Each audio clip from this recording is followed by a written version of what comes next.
So welcome everybody. We're here today with Renee Graham of Renzo Box. She is based in Austin, Texas, and we're going to be chatting with her about this fantastic product, Renzo Box.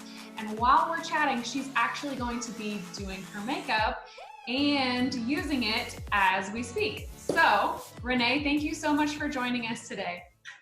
Yeah, thanks for having me. I appreciate it so much. So yeah, this is my Renzo Box, and you just asked me the questions and I'm gonna do my makeup.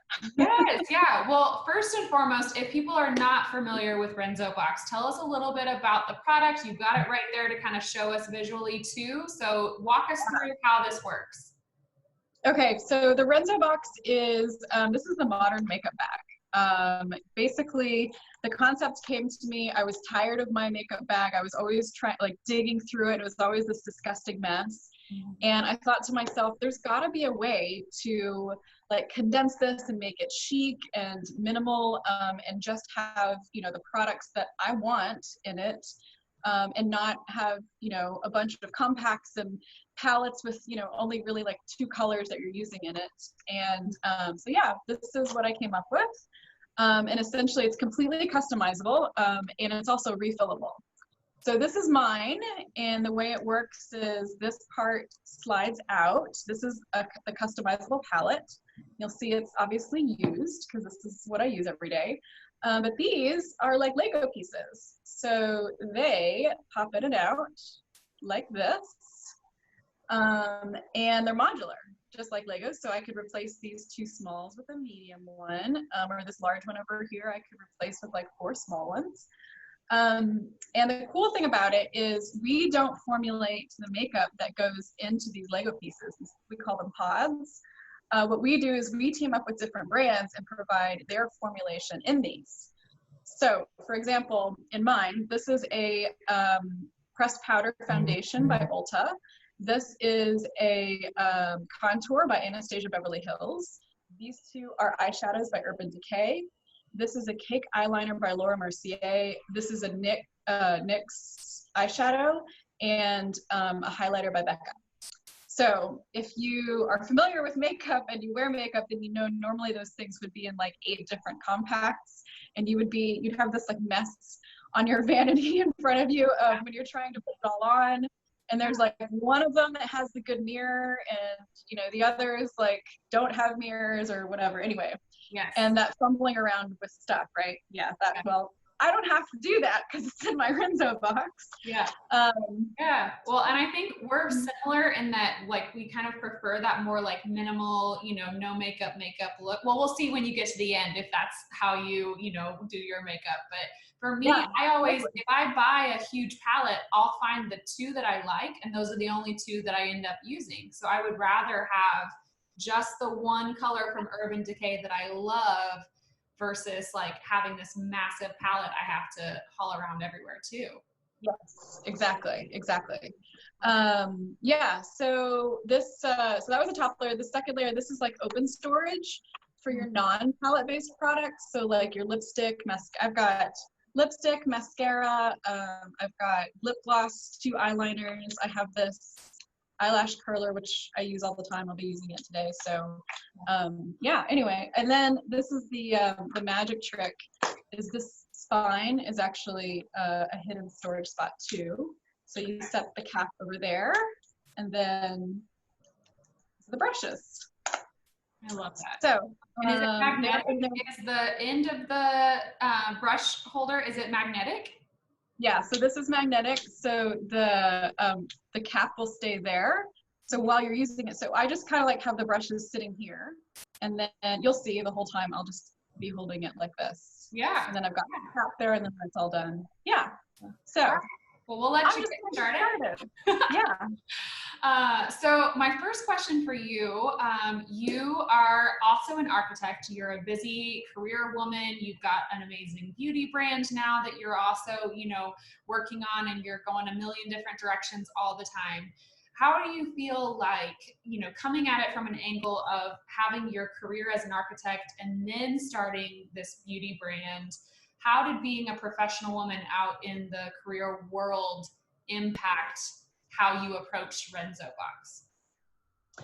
That's a great question. I mean, I think that, you know, there's definitely some similarities in how I approach business in general, right? Whether it be architecture, which is professional services, versus Renzo Box, building Renzo Box, right? This is a totally different animal. This is a consumer packaged good, right? Sending out to customers. So there's definitely lessons learned that I could translate. But in terms of your question about being a professional woman and being a woman specifically, it's very difficult in all realms, as I'm sure you know. On the architecture side, it's very difficult as one, there aren't a lot of female architects, period. And to be taken seriously in that world as a female in the building and construction industry is difficult. Now translating that over to Renzo Box, this is actually, you know, I'm a startup. This is a startup that has the potential to grow really, really huge, you know, because of the beauty industry is gigantic. It's a $550 billion global industry. And, you know, for a universal palette, we could potentially take up, you know, a portion of that market share. Hopefully, you know, that's the idea, is that there's a Renzo Box in every purse. Yeah. And the skills, you know, that are required, actually, I think women are really well suited to build businesses. We're really good at multitasking. We're really good at looking at empathizing and seeing like a lot of different perspectives, which is really important when you're building a business. So yeah, I mean, I think those are the qualities that I brought to the table as an architect, providing architectural services. And now in building this company of Renzo Box, you know, I have to see it from not only the consumer side, like say, you know, the customer who's buying the Renzo Box, but then also from the brands, you know, what do they want? How do they want to interact with customers? What are their concerns? And how do they want to be represented? So there's a lot of different facets to it. Yeah, absolutely. So what do you feel like, you know, you've been, Renzo Box has been around now for a few years, and you've kind of been building and growing and pivoting and changing as much as you can. What do you feel like, you know, from the time you started and had this like big, you know, moment, the idea, until now, what has been the most surprising thing about, you know, running Renzo Box? Let's see. Gosh, that's a great question. I would say the most surprising thing has been the amount of marketing and outreach that is necessary in order to really build a consumer packaged good sort of company. You know, I came from professional services, and a lot of it was word of mouth, and it's kind of like, if you do a really great job, people will come, you know. But in a consumer packaged good, if you think about like all the different products that are constantly being sort of thrown at you as a consumer, you know, I'm just thinking about my Instagram feed, right, or my Facebook feed, or you know, the emails that I get from, you know, so from Sephora or wherever, or, you know, influencers I follow, and like things that just kind of come up. There's just so much stuff out there, you know. And building a great product is like step one. Like figuring out how to manufacture it, or maybe it's like step, you know, 0. And then there's so many steps that come after that. And the saying of like, if you build it, they will come, like that's not true. It might be true if you were building, you know, something in the middle of Times Square and like people can't help but see it. But when you're building something and then, you know, just, you have to be able to get enough eyeballs on it and be able to like engage people in that sort of way. And there's just so much content and so much out there. So that's been a huge learning curve for me, and trying to understand how to do that effectively. Yeah, absolutely. The competition is just so fierce, and even just for people's attention, to try to get them to, you know, pay attention to and learn about what you're, you know, hoping to share with them for more than 10 seconds is an achievement. So, oh, absolutely. That 10-second thing is right? You have their attention for like 5 to 10 seconds. Yeah, seriously. Awesome. So you're based in Austin.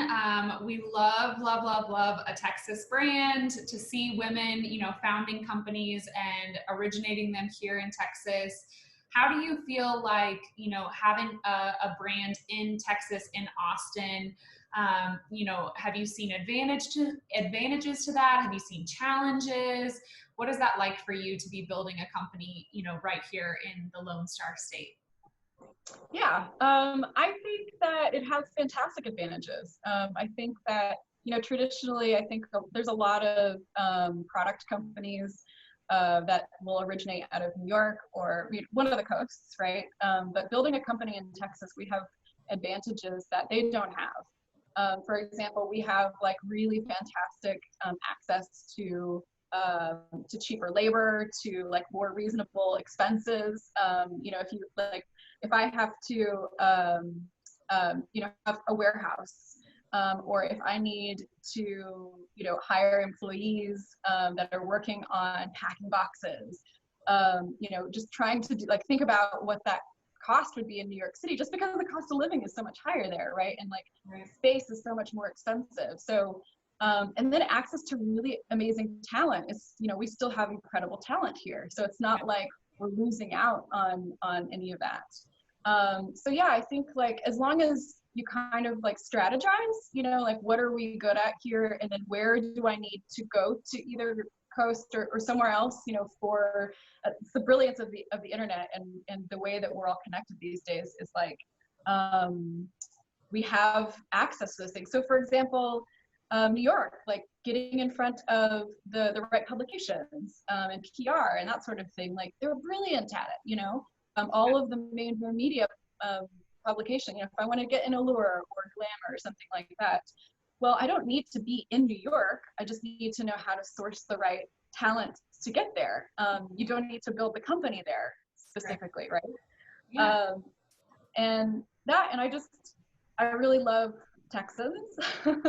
I don't know. We just have a spirit about us. You know, I feel like Texas women, we're always kind of like, we can pull ourselves up by the bootstrap. We're not scared of things. We're just like kind of go-getters, and people are just genuine and kind, which is really wonderful to work with genuine, kind people.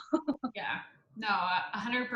I always say I feel like if I was in a, you know, we're here in San Antonio, and I always feel like if I was in a much larger city or, you know, market, I would get eaten alive. I want to be around people who are kind, who are not going to stab me in the back just to get, you know, another chain up the corporate ladder. Life is just, you know, too short to be mean and not be lifting each other up. So, so you have recently had a very amazing string of awards. You were a South by Southwest pitch finalist. You were a Mass Challenge finalist. And then you also just, I think most recently, found out that you have been awarded a fellowship with Tory Burch. Is that correct? Yes, that's right.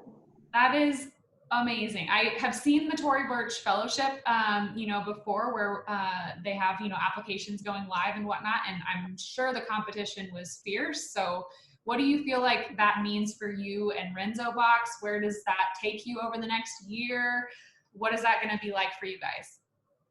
Yeah, I'm super excited about all three of them. Are really, really amazing. It was unfortunate with South by Southwest would have been amazing, but of course, as we all know, it was canceled this year due to COVID. I think it was like the first major event, international event that was canceled. Yeah. So yeah, leveraging, you know, kind of moving forward, and then the Tory Burch news, actually the final interview, it was a multi-step interview process.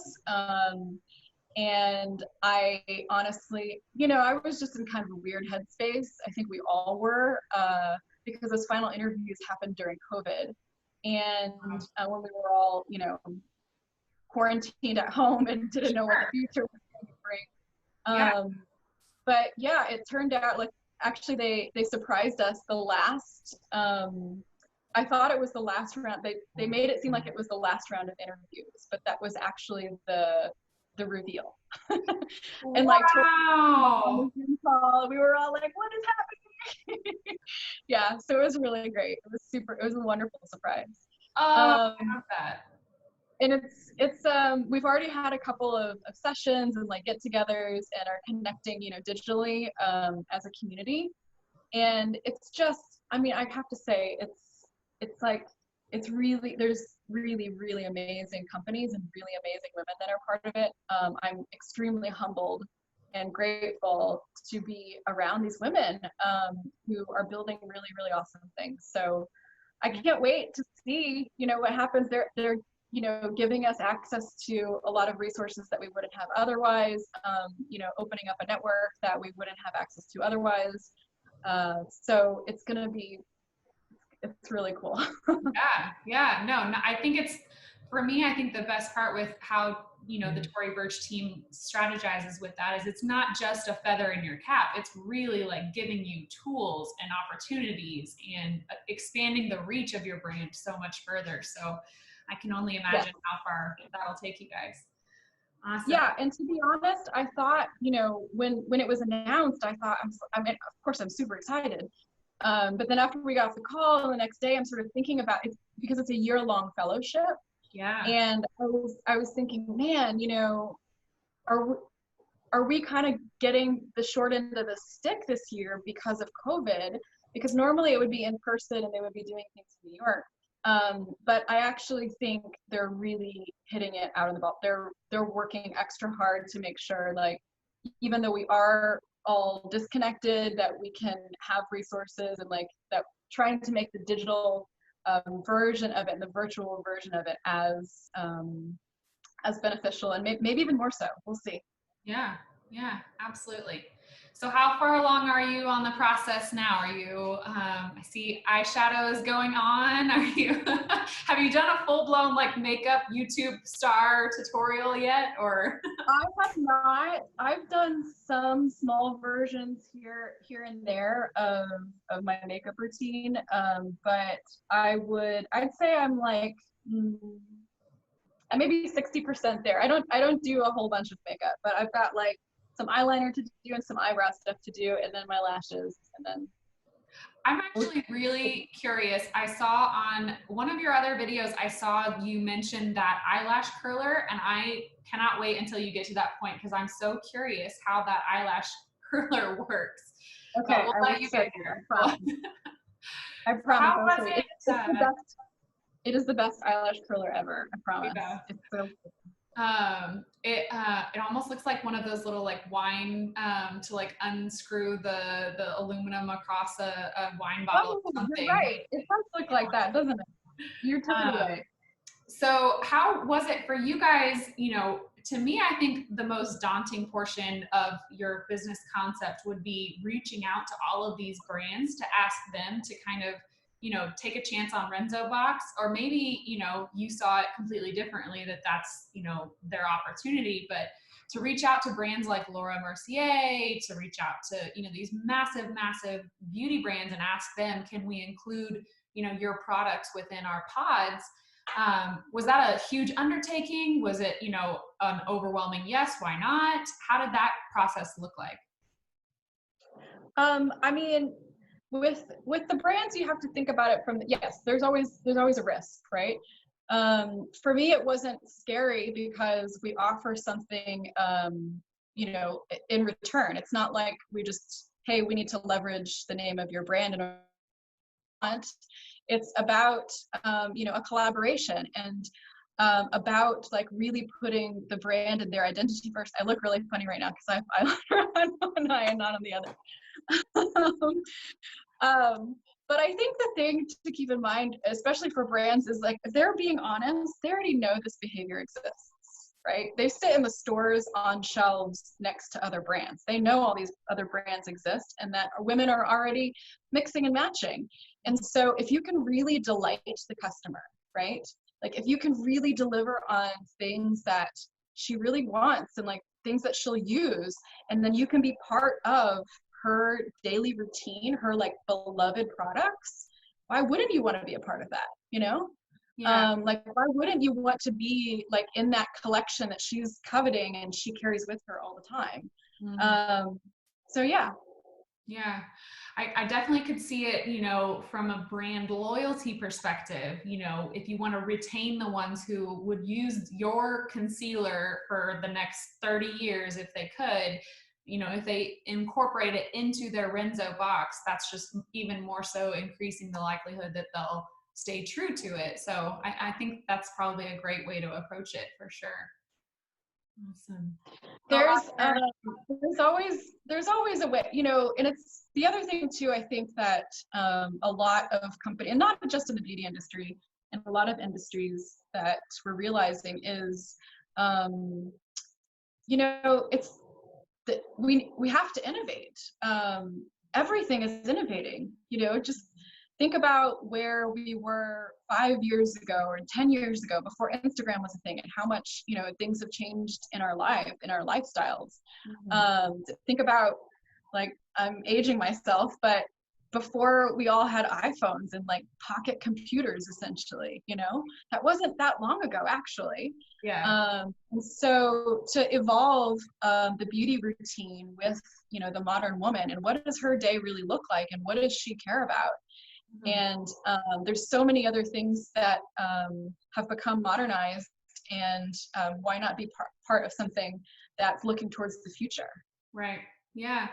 I also think, gosh, if I was a personal stylist and I'm trying to help, the busy career woman who feels like, I think for me as a blogger, I hear from women all the time who say, oh, well, I could never pull that off. Or, oh, I just don't do makeup. I don't have time. I don't have this. But if you could, very easily give people, look, this is the very simplified, boiled down to the bare necessities, exactly what you need. Let me walk you through. If you were a makeup artist or a personal stylist or any of that kind of thing, to make women feel like makeup is not intimidating anymore, and it can be very, simplistic and step-by-step kind of thing. That's got to be such a huge opportunity too for you guys to break into that market of women who feel like makeup's too intimidating. You know what I mean? Yeah, absolutely. And you know what? I would actually put myself in that category. I'm not a huge, isn't that funny? Like I'm in the beauty now, but I'm not a big beauty guru. Yeah. Okay, I'm gonna pause for a second on that thought, and this is the eyelash curler. Okay. It is made by a company called Japanesque. Okay. And this here, let me set my Renzo Box down really quick so I can give a proper demonstration of it. But you can kind of see it just is like this little plastic piece, and then on the back here, that folds down. It kind of like will snap up into place, but when it folds down, then that is the mechanism for. Oh, okay. Got it. Yes. Isn't that cool? Yes.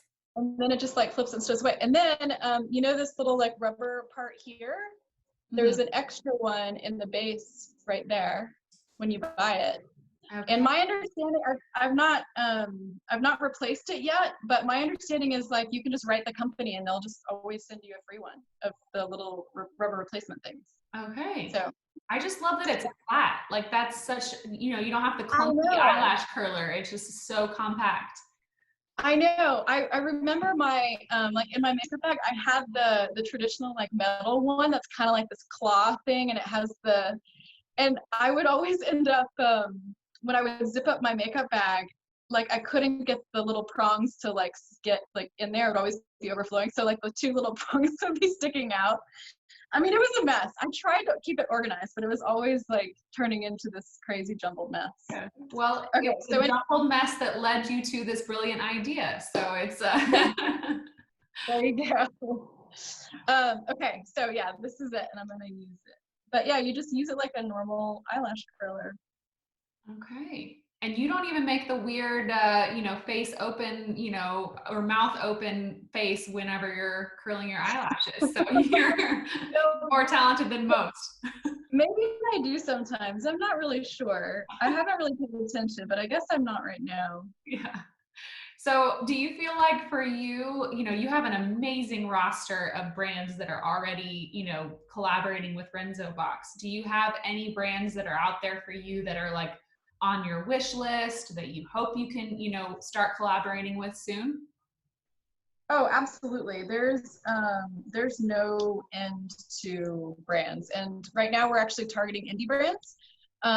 There's a lot of really interesting indie brands that are doing amazing things out there. women-owned brands, Black-owned brands, brands that are specifically looking at women of color, brands that are looking at, that are more like wellness focused, so that they're thinking about your skin, you know, but they have kind of like a niche target.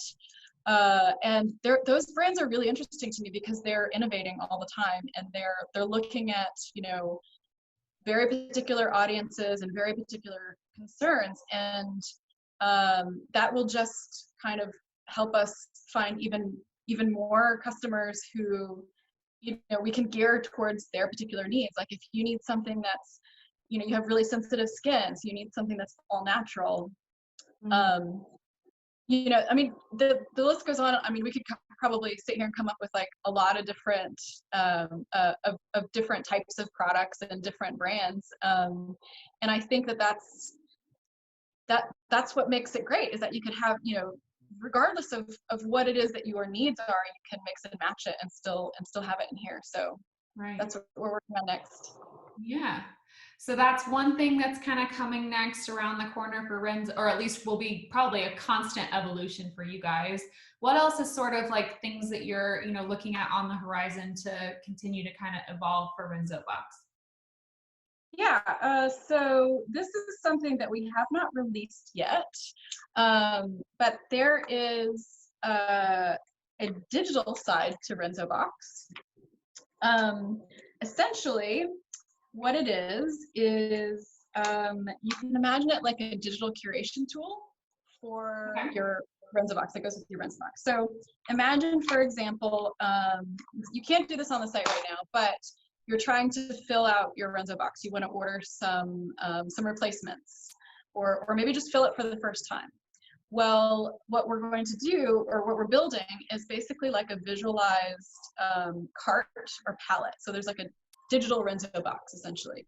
And anytime you add something, you can like see it, watch it being filled, so you'll know like exactly how many spaces that you have. Yes. And same for the compartment, below. Yes. And then what's even better is like, once you build a combination of stuff, like let's say my palette, let's say like you're really interested in, you know, the look that I created, and you're like, oh, I've never seen those colors before or something. I'll be able to save it, and then I could share it with you. And then it would go to your profile, kind of like the way I might share a Pinterest board with you, or I might share like a Spotify playlist with you. And then you could load it into your Renzo Box and see how it works with other products that you have. So it becomes kind of like a tool for you to not only shop and discover products, but curate. Yeah, I love that for, you know, influencers and bloggers too, that are like constantly being asked, like, what do you use? What are your products? What are your favorites? If I could just send someone, okay, well, here's my exact Renzo Box, you know, collection. This is what I order. And it's super simple for them to just immediately, you know, click add to cart for themselves. So, and honestly too, that's, you know, when I was on the website and I was kind of building and seeing, how does this look? How does this look? Immediately my thought was, gosh, it'd be cool to see like a very like visual, like drop that, you know, large pod into my Renzo Box. So, I mean, seems like you guys are way ahead of where I was, but that's awesome. We're getting there. We're learning as we go.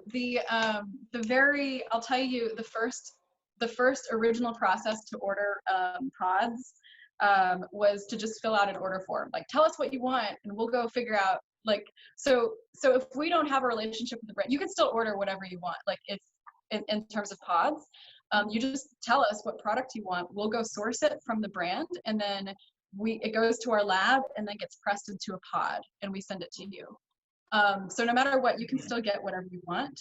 But that was like the first process that we went through, was just filling out a form. Yeah. And so with those customers, then we asked them, okay, well, what would make this easier? Like, how, you know, what would you want to see? And we kind of, like, as we talked to the customers, learned what the problem points were, and kind of like brainstormed through it, is how we figured out, like, you know, what we needed to build next and how to make that online shopping process easier. Yeah. And I think too, you know, whenever you talk to female business owners and whatnot, and you're kind of trying to figure out, not even female, but just any business owner, they're always going to tell you that the first version of whatever you do is almost always going to be pretty bad. If you're looking back like 5-10 years down the line, like you have to just start, and then you'll get to the point where you perfect the process and all of this. But it's always going to be, you know, you look back in, you know, a decade and you're like, oh, that was such a bad website, or that was such a bad logo, or, you know, what have you. But you have to just start, right? That's the key. Yeah. Yep, exactly. You have to start, and you know, you answer the questions along the way. It's like, I know the next maybe 2 to 3 steps, right? I can maybe guess at the next like 5 to 6 steps or something, like through 5, 6, and 7 maybe. But if I answer 1, 2, and 3 or get through those will tell me even more about steps 5, 6, and 7. You know, so you don't want to build up, you know, steps 1 through 7 and then test it out, because it could be that, you know, you've got like step 2 and step 6 and step 7 and 8 are like all wrong.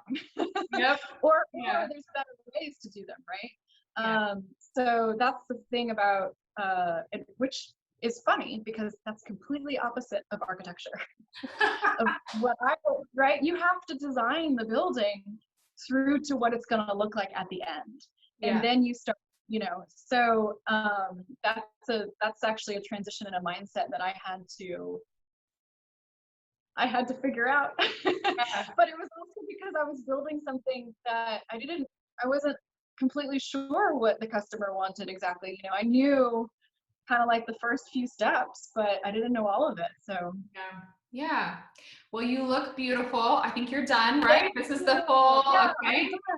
Yay. Well, I'm so thankful for you being willing to jump on and chat with us today. Just, you know, I think this is just the beginning for Renzo Box. You guys are you know, onward and upward all the time, and it's such a pleasure to talk to you. But any last words? Tell us a little bit about where people can find out more about Renzo Box, anything like that you want people to know. Yeah, absolutely. Well, our website is www.renzobox.com. That's RenzoeBox. And you can also find us on Instagram. Our handle is just Renzo Box. So follow us on Instagram and go check out our website. Awesome. Well, thank you so much, Renee. We will hopefully be following you for many, many years to come, and we will be paying very close attention. So thanks. Awesome.